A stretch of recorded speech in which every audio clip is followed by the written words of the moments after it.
Hello everybody, I'm over at the barn again. We're about ready to get started and we're going to start tearing these shingles off. As you can see, Wyatt's in the bucket ready to go, but we're going to try and get this section ripped off and up there on top of the cupola, hopefully get the shingles off of that at least, and maybe get on the other side. We'll see. But we're going to get started. It's a little windy today. Hope the wind don't get too strong, but I'm gonna get up there and get started, and I'll show you the progress later. See you after a while. Hello everybody. Well, we got done with this side. I'll show you the shingles in the back of the pickup here. Right there's the shingles. We got quite a jag of them. They're in here, and I smashed them down with the skid loader, so they were heaped clear up. I don't want the wind catching them, blowing them out. But as you can see, we got the rest of this roof done on this side. Of course, I got the other side to do. I need to get up there on top of that cupola, but not sure how I'm going to get up on it. There is a loft area up in there. I can stand in there and probably knock some of them shingles loose from the inside in between the cracks of the boards, but I'm just not too sure about that. I'm gonna go about getting that down.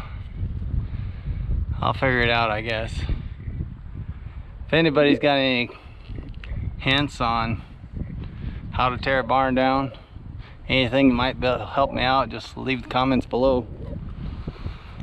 To be honest with you, I've never done this before, but I figured if a bunch of men put it together, a bunch of us men can tear it apart. So I got my two little men and me getting it down, so little by little.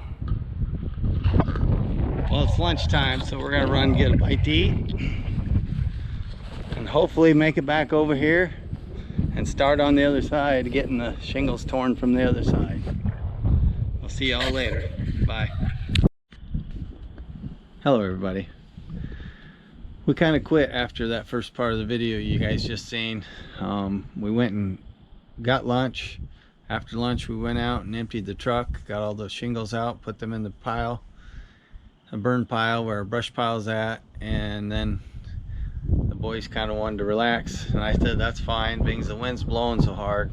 When I was doing those shingles, that little bit of the roof I had left, the wind was catching those shingles and taking them 15-20 feet, so they're kind of scattering around that yard over there, so it was a little bit harder picking them up. So we didn't feel like chasing shingles, so we decided not to do the other side yet. One reason is on that side, the other side of the barn, there's a lot of weeds. That was in the fenced in cattle yard, and there's a lot of weeds, really tall weeds, old dry weeds, so it'd be harder picking stuff up rather than picking out of that nice grass on that side we were at. So we called it a day, and we're gonna wait and find a better day. The wind ain't blowing, a little bit easier for us to pick them up. So that's what we done. We called it quits. When my daughter picked up the boys, my sister had called.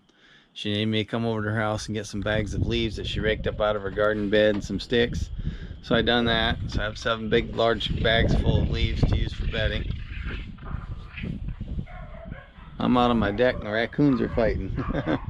Anyways, so I went and went over to her house, got the leaves and brought them home, and I'm gonna use them for bedding for my chickens in the chicken house.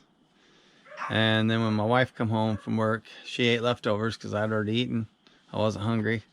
Well, then afterwards she wanted to go after ice cream, so we was gonna head to Onwa for ice cream at the Dairy Queen. And then I said a twin Bing tornado, which is a twin Bing bar, is made from Palmer Candy Company in Sioux City, Iowa. And there was a dairy den down in Missouri Valley that makes tornadoes like a blizzard. It's just ice cream with chunks of candy in it. And so we drove clear to Missouri Valley to have a tornado rather than going to the Dairy Queen having a blizzard. And Missouri Valley is about an hour away, so we drove basically 2 hours round trip just to get some ice cream. But it's an enjoyable ride. That was our date for the night, I guess. Well, I'll let you go. See y'all later. And don't forget I love you. Bye.